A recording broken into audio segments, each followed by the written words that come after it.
Hey guys, today is March 31st, 2020. Um, I'm uploading this PowerPoint for today's assignment. Please watch the entire PowerPoint, including doing the warm-up and doing all the examples. Some of you guys are getting to the Khan Academy and not performing too well. So if that's happening, make sure you're watching the entire video before you're jumping into Khan Academy. Okay, our lesson today is going to be negative signs and fractions. The standard is 7.NS.1.2. Apply and extend previous understandings of multiplication and division and of fractions to multiply and divide rational numbers. The essential question will be, how can you use products and quotients of rational numbers to solve problems? And our learning objective is use products and quotients of rational numbers to solve problems. Specifically, we're going to be working on those negative numbers inside an actual fraction and how we can manipulate it to either being negative or positive. Okay, the warm-up once again is out of Accoletics. This is the Quick Picks number 13, problem number 2. I want you to go ahead and pause it here, attempt to work it out, and circle your answer. Once you're done, press play and see if you did the correct work.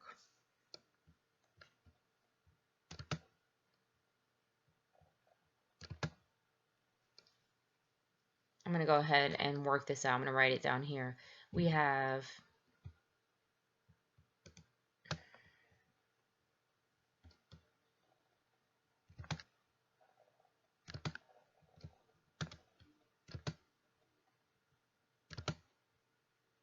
William had to calculate the problem below. Which answer choice is equivalent to the expression below? We have 8/7/9 divided by 1/9. You want to make sure you remember that anytime you see a fraction being divided, we're going to use, keep, change, and flip. Okay, 8/7/9.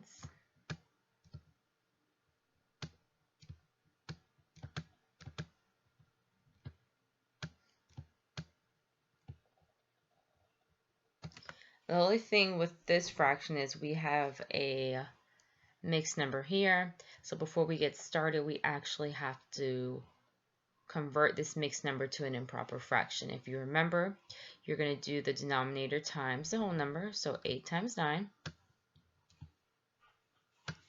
and that's going to give you 72. Then you're going to do 72 plus 7, and that's going to give you 79. The denominator is never going to change. It's still going to be 9.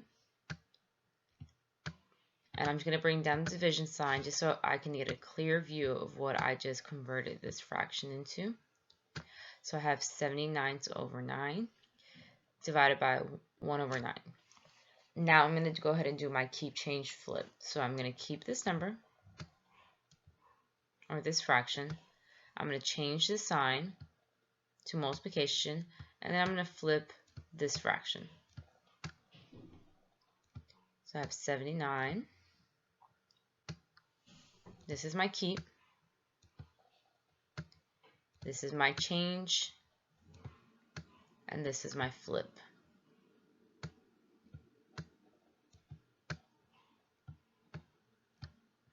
So now it's still the same problem, but I'm using multiplication to solve this problem.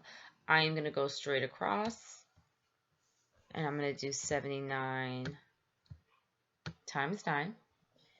I'm going to get 711 over 9 times 1, and I'm going to get 9. When I look at this problem, this is a fraction. This is 711 over 9, but I know this fraction bar also means division. So in your calculators, you're going to do 711 divided by 9, and you would get 79 Always make sure you're going from top to bottom when you're doing your divisions. So 79 would be my answer. All right, things to remember before you start. When we're doing fractions or division, you can always get a positive number if you have the same sign. So if you're doing a double negatives, which would be a negative divided by a negative, or if you have a positive divided by a positive. So that's what I'm referring to by saying same signs. That's one way you can get it. You can also use the other concept we've learned, which is if you have an even number of negative numbers. So if you have, I'm referring to negative 9 divided by negative, let's just say we had negative 10.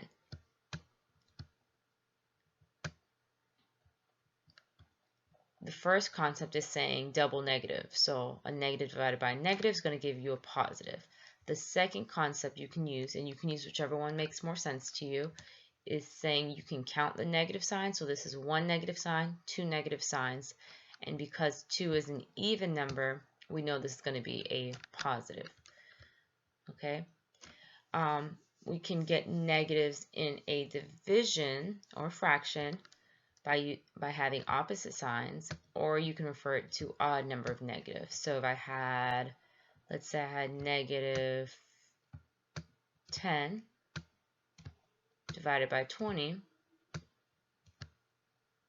this is opposite signs. A negative divided by a positive, because this is a positive 20, would give me a negative. Or you could count the negative signs. There's only one here. One is a odd number, so we know that this answer is going to give me a negative number. A quick thing to remember. If you have a negative, let's say you have a negative, 1 halves. You just want to make sure you understand if this says negative 1 halves, this negative is just being applied to the 1. Okay, it can also be rewritten as 1 over negative 2. As long as you remain with just one negative sign, these fractions are equivalent. So the negative sign could either be on the 1 or can either be on the 2. As long as there's 1, we know that this overall fraction is still negative. So that is what we want to make sure we put. Also, let's say we had a negative,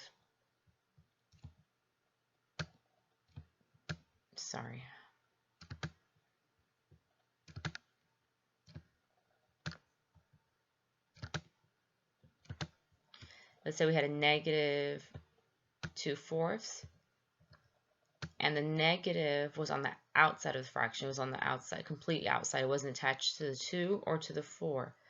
This could equal, you could take this negative and turn it into negative 2/4, or you could attach this negative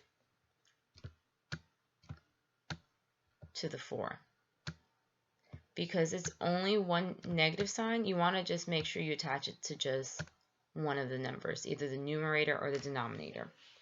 So when you see a negative sign on the outside, it is saying that this entire fraction is negative, which is okay, but if you're manipulating the fraction, just make sure you understand that for an entire fraction to be negative, that negative sign has to only be shown once. So either it can be attached to the numerator, like what I did here, or it can be attached to the denominator.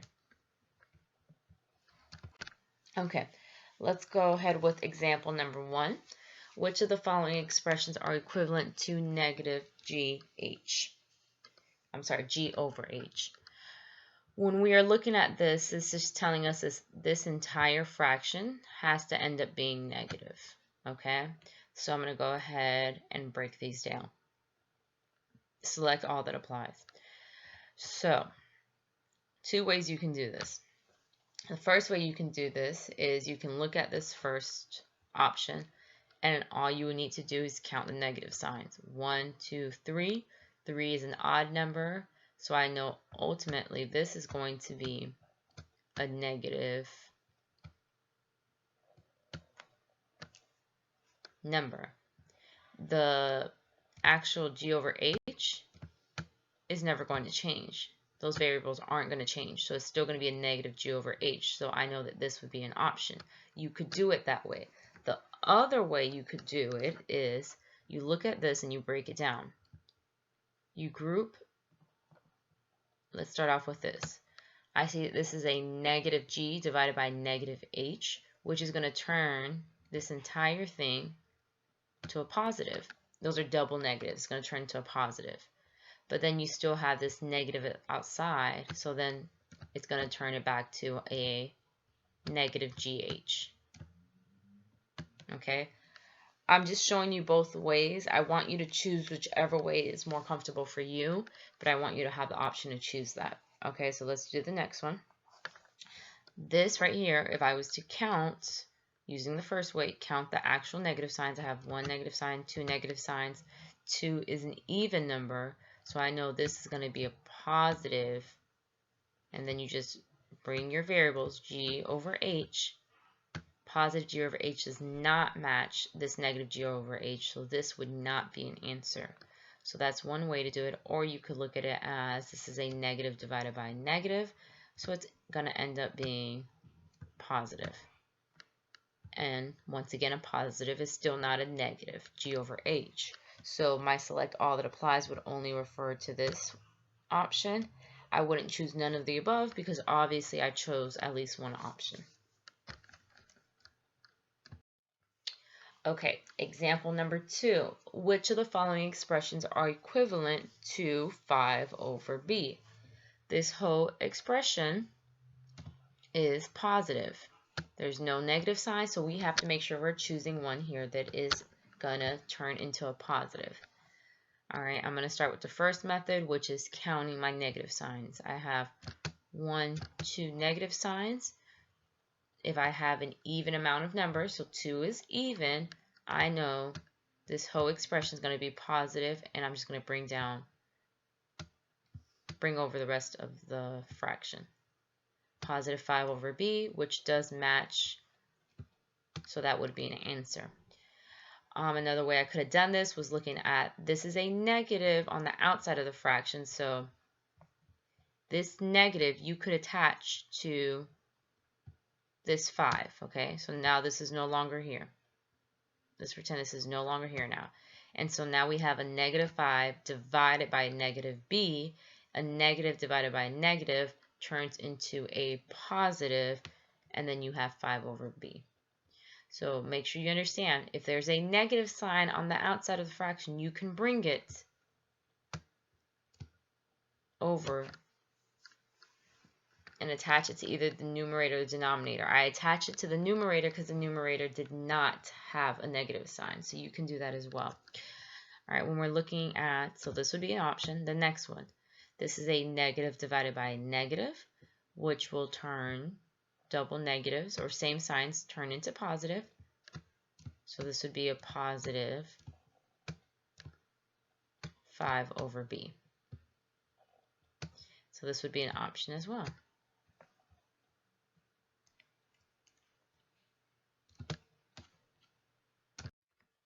Okay, for your independent work, you're going to do Khan Academy, negative signs and fractions. Then you're going to move into iReady and do order positive negative numbers. Make sure you're taking notes, guys, with the iReady, not just jumping into the iReady or letting the lesson go and then coming back. Make sure you're taking notes and then referring to those notes during your quiz time. If you have any questions, feel free to ask me under this post. It'll say the 31st on Microsoft Teams.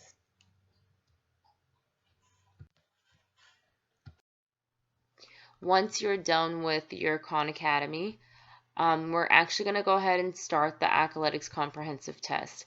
The last test that we took was when I was there, and that was the 50-question test. You now need to retake the test because we're going to be comparing this test to the last test. The goal on this test is 80% or higher. Yes, this is the long test. It is 50 questions, so just take your time, do your best. and let's see what you get. I'm more concerned that you're making improvements, that you're going up from your last test, so keep that in mind. Once you do get a score, I'll let you know both of your tests and how you did overall. If you guys have any questions, go to Microsoft Teams. I will be on all day, so if you need me, feel free to ask me any questions there. But once again, do not create additional threads, just respond to the thread for today's date.